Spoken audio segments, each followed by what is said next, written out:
So how has the HR landscape itself changed during your career? I heard you say, like, in the beginning, you were the rule follower. I think a lot of people in HR, we're like a heavily regulated space. Yeah.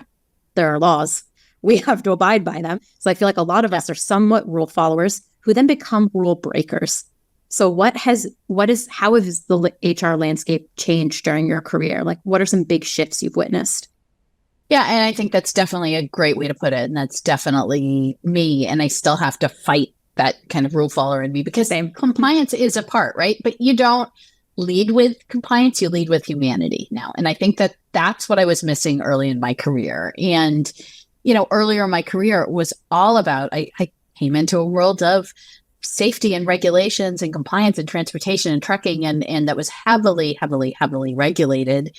And I was taught how to do 3-minute interviews and how to make a decision in 3 minutes on the course of somebody's career. And so that I got very good at that, but which is a terrible thing to be good at. But I really was passionate about the work I did, but dispassionate about the employee experience. And that carried through and through, terminations and decisions. I always thought like, okay, it's the right thing for the business. And, those termination meetings where somebody's there with a box and where you don't let anybody speak. And I'm talking early in my career.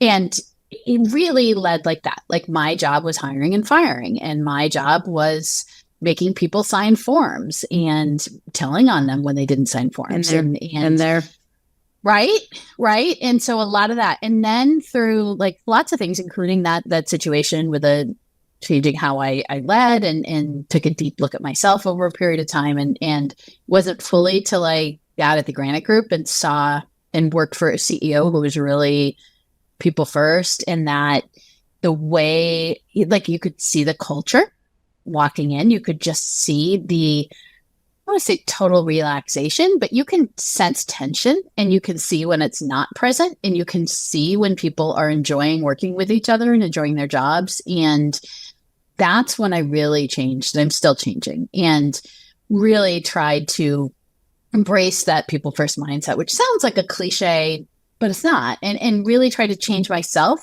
And with that came getting bolder and braver and having tough conversations and standing up to the CEO and telling him when he's wrong and talking to people about difficult things and all of the changes, all of the social issues we've gone through over the past few years, but way back at the beginning of my career would have completely ignored. I mean, that would have been expected by people within the company and in the company as well. And I think having conversations and not ignoring things is one of the biggest shifts. It's a hard shift, but it's one of the biggest shifts that I've tried to make. I mean, I've even witnessed it in the last 10 years. Like when I started, there are things we never talked about.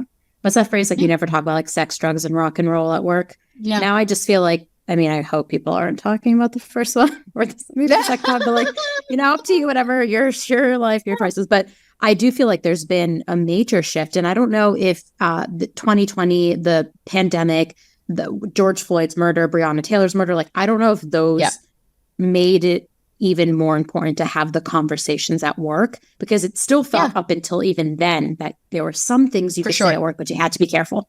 But then that summer of 2020, I feel like it was no holds bar. Everyone could say exactly how they were feeling, and they were calling people out. Yes, they were a catalyst for sure. And I think in combination with, I don't love grouping people into generations, but I'm going to do it in this case. I have 3 kids who are Gen Z kids, right? So young people, either in the workforce or soon to be in the workforce. They're not just expecting, they're demanding things from their employers. They're demanding change. They're demanding speaking out on social issues, and they're demanding some type of work-life blending that works for them. They're not going to work 70, 80 hours a week like, I did. And that they're changing us. Like I'm Gen X. They're changing what work looks like. And I think companies aren't quite ready. I know we're struggling with that a bit in areas, but great. Like I'm totally here for it. It's really, really wonderful. Yeah, I mean, like I entered the workplace at the height of like the girl boss hustle culture. mindset where it was like, you got to hustle, you got to get that promotion, you got to be a manager, you got to make that money. And it was like, you got to give up everything to get there. And I really feel like with the introduction to Gen Z in the workplace, I've also began to question my own behavior and my own assumptions. And I feel like they've made me, I know a lot of people complain about Gen Z in the workplace. I feel like they've made me more conscious of like my bad behavior. Yeah. In a very nice and mindful way. And I'm also like creating things and experiences for other employees. So not only have they made me mindful of like my traumatic bad behavior, I also then am better able to be a good chief people officer to the people work week because I also want them to have a better experience than potentially the experience I had.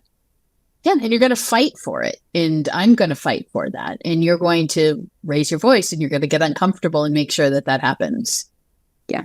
I don't know. Any Gen Z people listening, greatly, deeply appreciate all of you. Like it has really, hustle culture was so toxic. And the girl bossing was also very toxic. And I always joke that I'm like a recovering type A. Like I have to remind myself that I don't have to act like this all the time. So